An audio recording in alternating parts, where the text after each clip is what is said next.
Halo netizen, balik lagi bareng saya Budi di channel YouTube Gadget Empire. Nah, di video kali ini saya mau bahas Samsung Galaxy A15 5G yang dijual dengan harga 3 jutaan.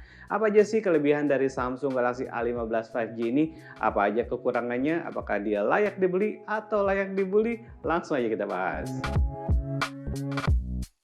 Nah, untuk Samsung seri A0 atau A1 gitu kayak A05, A15 itu biasanya masuk ke kelas entry level. Nah, tapi di Samsung Galaxy A15 5G ini menurut saya udah masuk ke mid range budget ya. Karena smartphone ini dijual dengan harga yang lumayan 3 jutaan. Nah, udah support 5G, udah ada NFC juga. Apa aja sih upgrade di Samsung Galaxy A15 ini? Kita bahas dulu dari desainnya. Waktu pertama unboxing smartphone ini, saya cukup amazed sama upgrade dari desain backbody-nya. Begitu smartphone-nya dikeluarin dari box, langsung terasa bedanya kalau dibandingkan dengan seri Galaxy A14 5G sebelumnya. Backbody-nya sekarang punya finishing reflektif dan makin mirip sama kakaknya di seri A25 atau A35. Bodinya ini juga terasa lebih compact dan lebih solid meskipun masih menggunakan bahan polikarbonat di keseluruhan bodinya. Tombol-tombol terasa lebih solid dan ditempatkan di bagian yang sedikit lebih menonjol di bagian sampingnya. Tombol home-nya dijadikan satu dengan fingerprint sensor dengan akses yang cukup cepat dan jarang gagal. Tapi begitu dibalik, agak kecewa sama desain bagian depannya. Galaxy A15 5G ini punya desain layar yang agak ketinggalan zaman ya. Bezel layar terutama di bagian dagu masih terlihat tebal. Kamera depan ditempatkan di notch dengan desain teardrop atau Samsung menyebutnya dengan Infinity U Display. Oke, mungkin Samsung masih pakai desain yang ketinggalan ini agar smartphone ini beda dibanding seri A25 atau A35 ya. Atau mungkin juga untuk menekan harganya biar nggak terlalu mahal. Tapi mudah-mudahan di seri A1X berikutnya nggak lagi pakai desain layar kayak gini ya. Hal lain yang juga agak kurang adalah belum adanya perlindungan layar seperti Gorilla Glass dan IP rating di smartphone ini. Jadi buat kalian yang mau beli HP ini, disarankan banget buat langsung pasang tempered glass dan casingnya juga. Oh ya, link pembelian Galaxy A15 5G beserta aksesorisnya ada di kolom deskripsi di bawah ya. Tapi kekecewaan sama desain layarnya cukup terobati begitu smartphone ini dinyalakan dan selesai setup. Karena layar Galaxy A15 5G sekarang udah pakai layar Super AMOLED. Yes, ini adalah upgrade yang paling oke kalau dibandingkan dengan Galaxy A14 5G. Udah ciri khas layar Super AMOLED-nya Samsung ya, gambar kelihatan jernih dan detail. Warna hitam saat nonton streaming movie terlihat lebih pekat, saturasi warna terlihat lebih vivid dan lebih punchy. Layarnya ini sekarang support refresh rate 90Hz untuk scroll timeline sosmed, galeri, menu, serta animasi home screen-nya jadi kelihatan lebih smooth. Brightness-nya juga cukup tinggi, masih aman dipakai di bawah sinar matahari.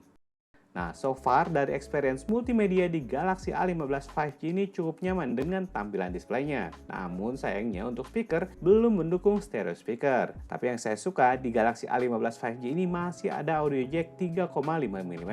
Saya masih lebih nyaman menggunakan earphone kabel karena experience audionya terasa lebih maksimal dengan audio tanpa delay ketika streaming movie atau main game. Di sisi kamera, Samsung Galaxy A15 5G hadir dengan kamera utama 50 megapiksel, tapi yang baru sekarang ada kamera ultrawide 5 megapiksel dan kamera makro 2 megapiksel.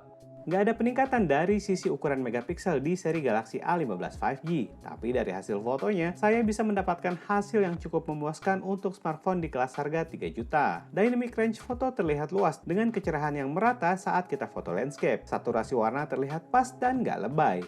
Saturasi warnanya sedikit meningkat ketika foto menggunakan lensa ultrawide. Adanya lensa ultrawide juga jadi salah satu upgrade yang oke di seri Galaxy A15 5G. Foto ultrawide-nya minim distorsi, cukup bagus ketika digunakan di kondisi pencahayaan yang bagus. Namun di kondisi gelap atau malam, foto ultrawide-nya kurang bisa memberikan foto yang maksimal. Saat foto di kondisi malam, penggunaan night mode bisa membantu mempertajam hasil foto terutama pada penerangan cahaya neon box. Noise di area gelap cukup berkurang namun masih terlihat di beberapa area foto. Nah, saya juga suka ya sama hasil foto dengan mode high-res 50 megapiksel. Ketajaman gambar, saturasi warna, dan dynamic range masih bisa terjaga, meskipun resolusi gambar ditingkatkan secara signifikan. Foto dengan mode portrait hasilnya tajam dan detail. Background blur terlihat lebih halus, dan separasi dengan objek utama terlihat rapi meskipun kurang sempurna di area yang kompleks seperti helaian rambut. Untuk perekaman videonya hanya support hingga 1080p. Belum ada stabilisasi OIS, namun ada fitur Ultra Steady yang bisa menstabilkan gambar, mempertajam, dan meningkatkan saturasi warna pada hasil perekaman videonya. Di depan, kamera selfie-nya masih menggunakan kamera 13 megapiksel dengan dukungan PDAF. Kamera selfie-nya bisa mempercantik wajah dengan cukup natural. Hasil foto terlihat tajam dan detail. Dengan saturasi warna yang natural, potret selfie dengan kameranya ini bagus untuk smartphone di harga 3 juta. Background blurnya terlihat halus dan fotonya cukup konsisten di mode potretnya ini. Untuk ngevlog, kita bisa rekod video hingga resolusi Full HD. Namun belum ada stabilisasi video dan dynamic range pada videonya kurang begitu tinggi. Ini adalah hasil perekaman video menggunakan Samsung Galaxy A15 5G. Tangan jadi berasa banget shakingnya, naik pencahayaan dan warnanya. Di sisi performa, Samsung Galaxy A15 5G ini hadir dengan chipset MediaTek Dimensity 6100 Plus. Smartphone ini jadi yang pertama kayaknya ya pakai chipset MediaTek 6100 Plus ini. Seri 6000 di MediaTek memang lebih ditujukan untuk entertainment. Chipset ini menggunakan octa-core prosesor dengan fabrikasi 6 nanometer. Setup CPU-nya adalah 2 performance core Cortex A76 dengan kecepatan up to 2,2 GHz dan 6 efisiensi core Cortex A55 up to 2.0 GHz. GPU-nya menggunakan ARM Mali G57 MC2 dengan dukungan memori LPDDR4X 2133 MHz dan storage UFS 2.2. Seri Galaxy A15 5G yang saya review adalah varian dengan RAM 8GB dan storage 256GB. Sebelum kita bahas experience-nya, kita lihat dulu skor benchmark-nya ya. Dari tes benchmark dengan Antutu, skor benchmark-nya bisa mencapai angka di atas 381.000 dan kecepatan storage-nya mencapai 500 MB per second. Meski lebih ditujukan untuk entertainment, tapi Galaxy A15 5G ini masih oke buat dipakai game-game casual dan kompetitif seperti PUBG Mobile. Di game PUBG Mobile, setting grafis maksimalnya ada di grafis smooth dengan framerate ultra atau grafis HD dengan framerate high. So far dari experience main game di setting grafis tertingginya masih cukup smooth.